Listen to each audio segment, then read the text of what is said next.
As you probably know, this is the 74th anniversary of the dropping of the first bomb, which was at Alamogordo, New Mexico.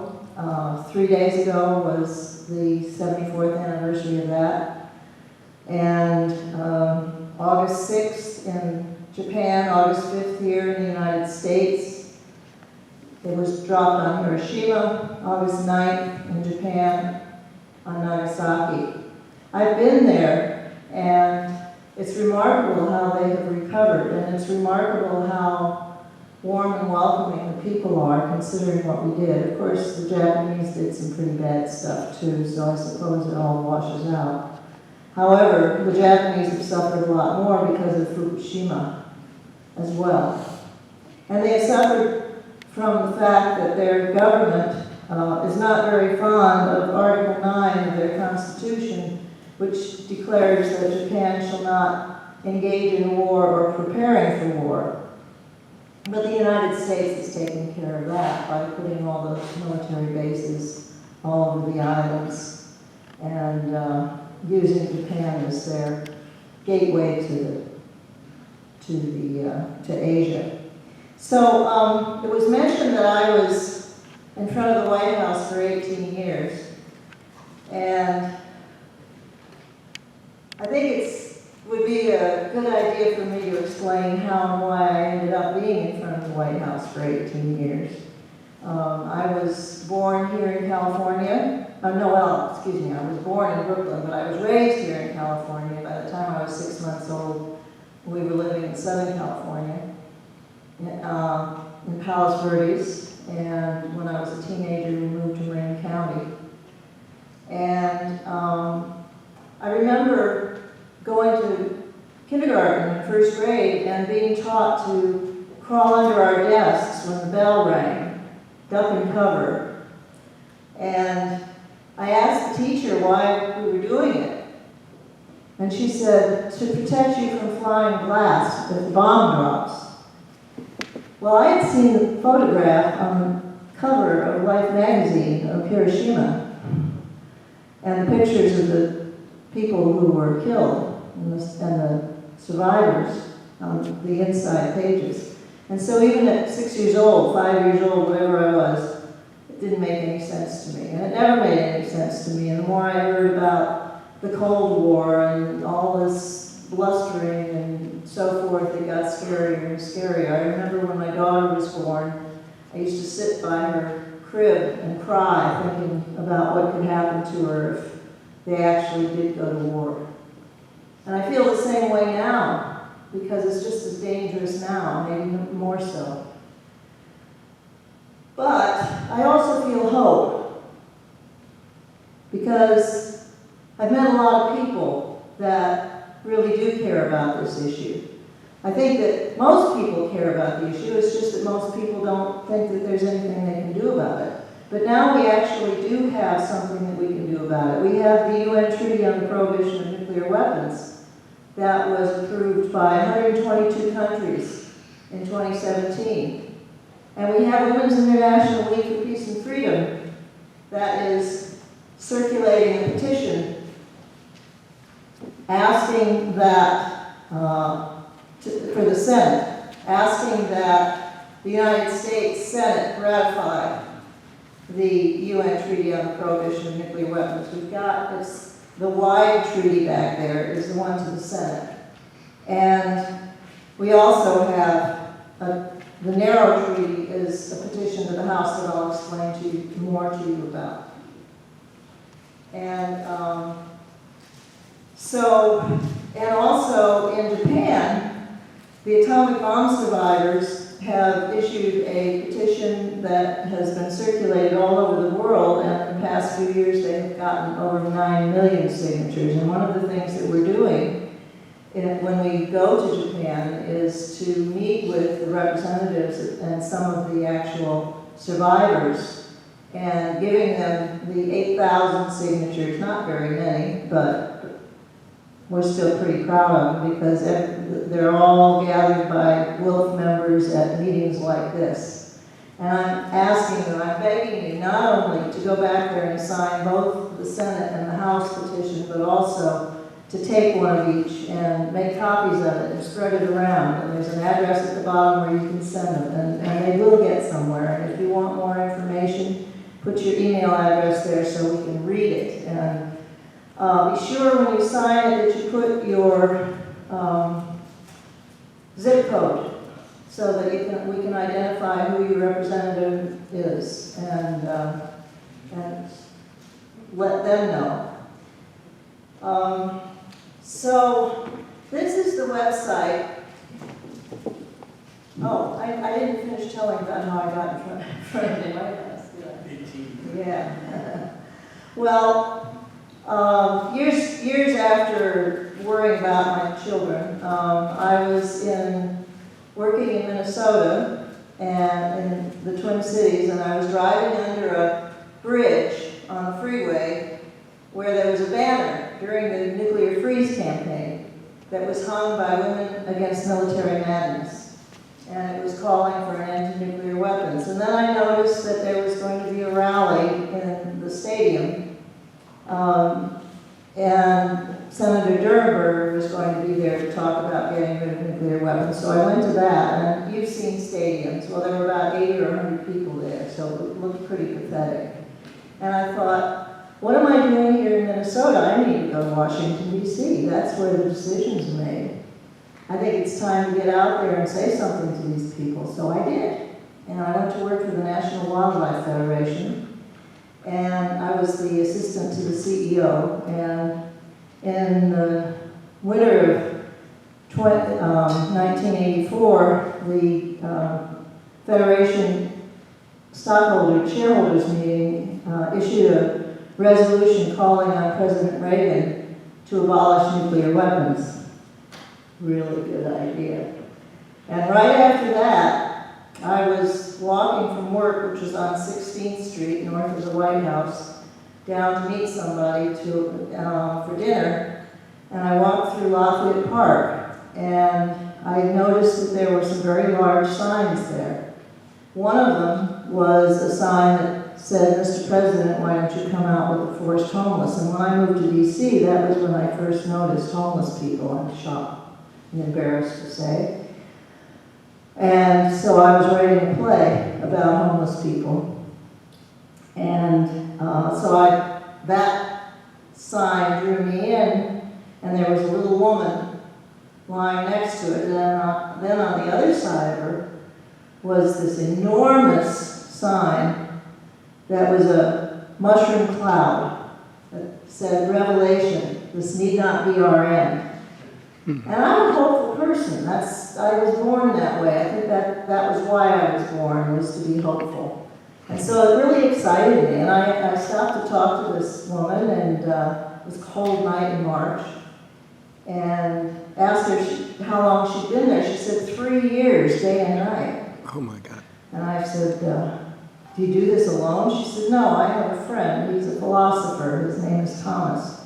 So I came back the next day to meet this philosopher living on the streets, working for a world without nuclear weapons, and thinking that now I would finally be able to flesh out the main character in my play. And I sat down and listened to him, and well, 3 weeks later, I gave everything I owned to my daughter and joined the Vigil, and 3 weeks after that, we were married in Lafayette Park. And he died 10 years ago, but I'm still married to him. I don't know if I would have done a vigil in front of the White House if he hadn't started it. Probably not. I would have cared, and I would have done something. Well, after Thomas died in 2009, I decided I wanted to go spend some time with my mother. And I'm glad that I did. I moved back to the mountains of North Carolina where she was living, and she died a year later, so I was glad that I had that time, because those 25 years I was in Washington, D.C., I didn't get to see her very much. While we were there, doing our vigil, as Jean said, we went to prison for 3 months in 1988, charged with camping, using the park for living accommodation purposes.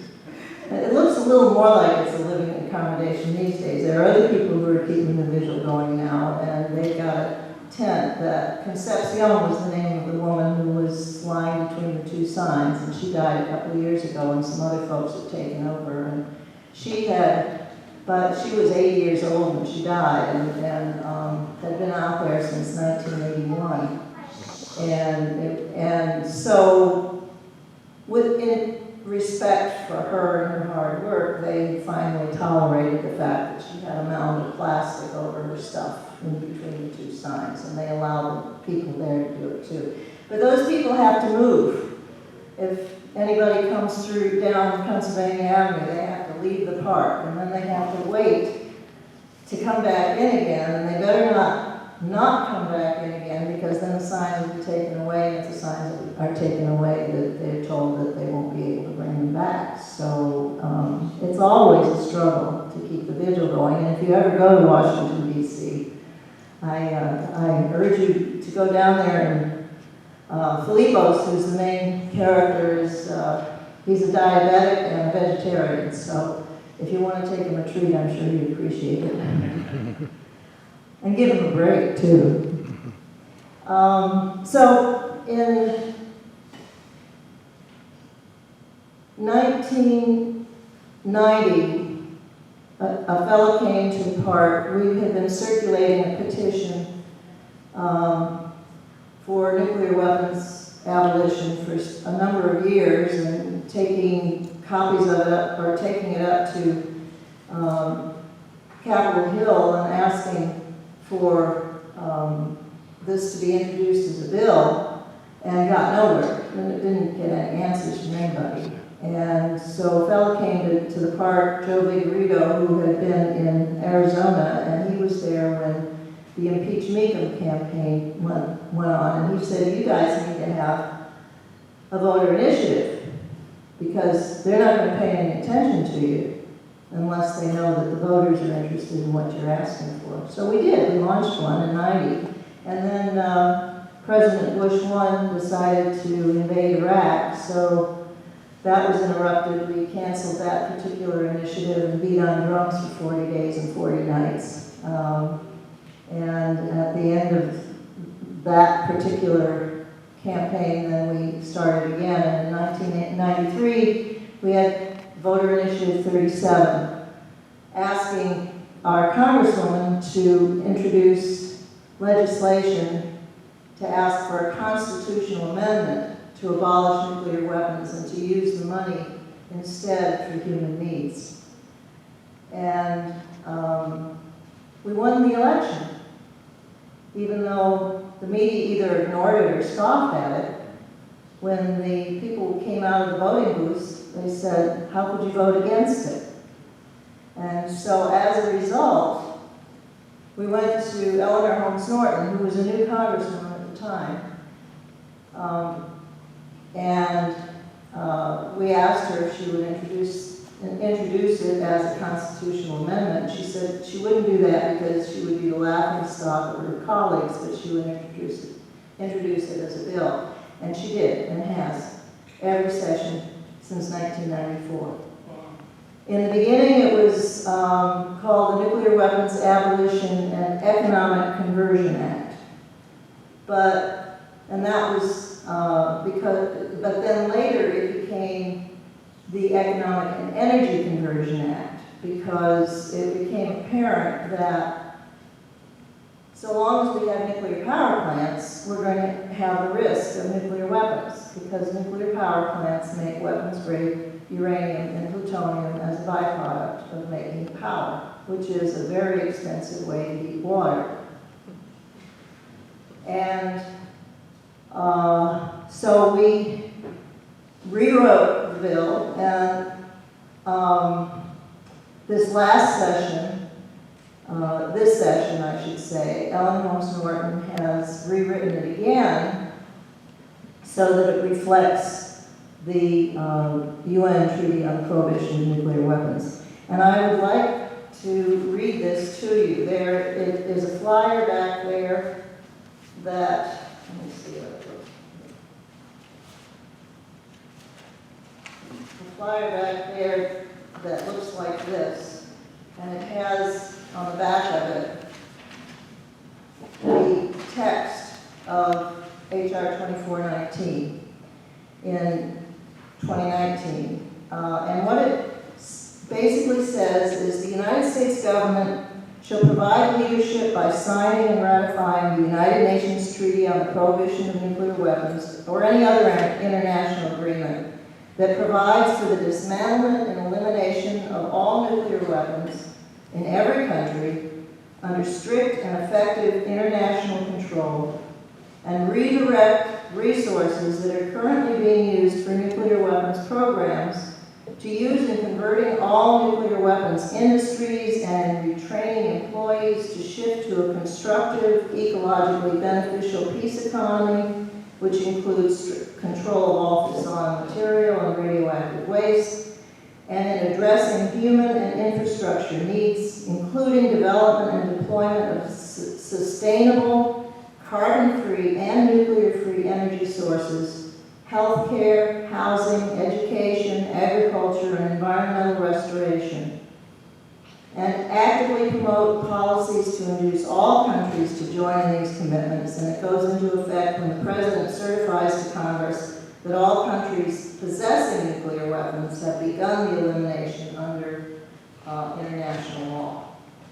So what this is saying, take that $1.7 trillion that our current president wants to spend on modernization of the nuclear weapons program and use it for the Green New Deal and to clean up the mess and to provide for Medicare for all and educate our kids and fix the roads.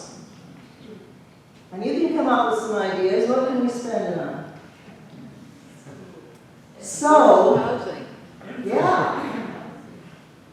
So,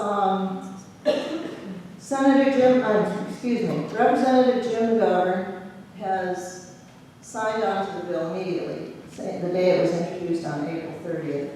Norton, for whatever reason, does not send out a Dear Colleague letter anymore. She used to, but she doesn't anymore. But she asks us all, particularly to reach out to the Progressive Caucus in the House, to try to get as many of the Progressive Caucus as we can to sign on. But if you've got a representative that is reasonable, then whether they're in the Progressive Caucus or not, then, you're shaking your head.